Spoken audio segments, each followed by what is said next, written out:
So there'll be no British racing until the beginning of June. Of course, originally the BHA had rather hoped that we'd be having a bit of action in May, but that is now not going to happen because we as a sport will be part of phase 2 of the government's plan to get us all back working and hopefully ending COVID-19.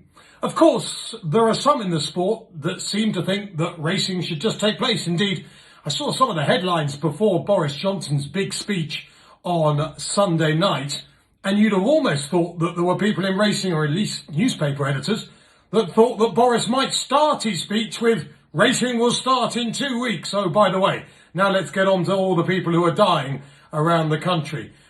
We have a very peculiar way of looking at things, that is for sure. Having said that, when you see crowded tube trains in London, you've got to wonder why Boris Johnson feels a behind-doors race meeting is of more danger to the public than those tube trains. That just seems to hold absolutely no sense whatsoever. Clearly, absolutely 100% clearly, you are much more likely to catch COVID-19 on a tube in London than you are if there was a race meeting held behind closed doors under strict conditions at a racetrack anywhere in the United Kingdom.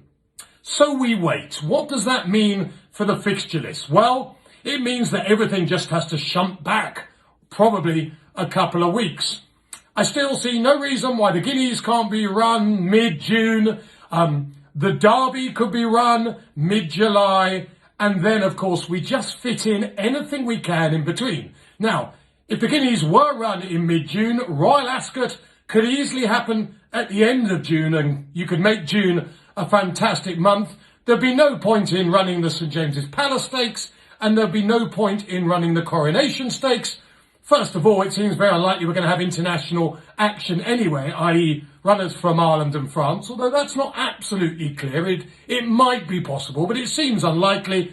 And the whole point of the Coronation Stakes and the St James's Palace Stakes is to bring the Guineas winners all together. I can't really see that happening, so you just abandon the St James's Palace Stakes and the Coronation Stakes. But as far as the 3-year-olds are concerned, you could still run the Commonwealth Cup. You could actually still run the Jersey Stakes for those trainers and owners who believe that their 3-year-olds are not up to classic standards. So you could run most of Royal Ascot and get on with things.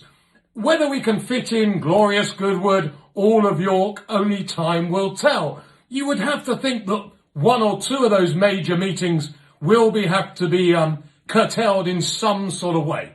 But we need those classics, and we need Royal Ascot for me. So we work with those big things, and then we fit in the other fixtures as well. So, not starting racing till the beginning of June is what I would call a minor setback. But it's just a couple of weeks. And yes, there are ridiculous things happening at this minute, which if I was Prime Minister would not be happening. The crowding on the tubes has been just nonsense. Clearly, you are not particularly safe if you go on a London bus as well.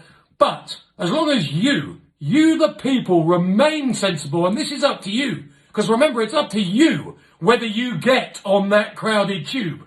You can decide to walk away. So as long as you are sensible, and as a supporter of horse racing, which I presume you are if you are watching this, then you want this sport to get back. If you want that to happen, be sensible.